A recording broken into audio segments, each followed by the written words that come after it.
Higit kumulang 100 na mga tahanan abay naabo sa sunog dyan ho sa may bahagi ng Basak, San Nicolas, Cebu City. Alamin natin ang buong detalye, tinutukan yan ng Bombo Radyo Cebu. Nasa 125 na mga kabahayan at 5 iba pang mga partially damaged matapos sumiklab ang sunog sa sitio Isla Alegre, Barangay Basak, San Nicolas, Cebu City, bandang hating gabi noong araw ng Linggo, Oktubre 27, 2024. Sa panayam ng Bombo Radyo Cebu kang Senior Fire Officer 2 Wendell Villanueva, ang tagapagsilata ng Cebu City Fire Office, na tukoy na aabot sa 3 million pesos ang halaga ng pinsala. Bukod dito, mayroong 270 na mga pamilya ang nawalan ng tirahan na tinatayang nasa 810 na mga individual.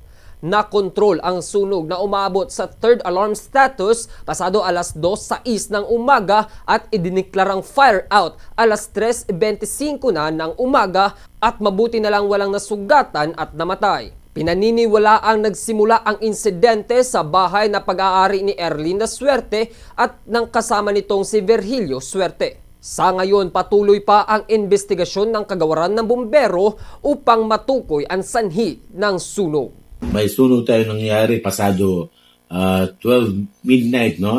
To be exact, 12:18, wherein we raised the alarm to third alarm, and fortunately we were able to napula natin ito at 3:15, at 3:25 na fire out natin yung sunog, and we have an estimated damage of 3 million pesos, no? Fortunately, wala tayong natalang casualty and injury sa naturang sunog. Ating napakinggan si Senior Fire Officer 2 Wendell Villanueva, ang tagapagsilita ng Cebu City Fire Office. Mula rito, sa lungsod at lalawigan ng Cebu, ako si Bombo Ken Apor para sa number 1 and most trusted radio network in the country, Bombo Radio Philippines. Basta Radio. Bombo!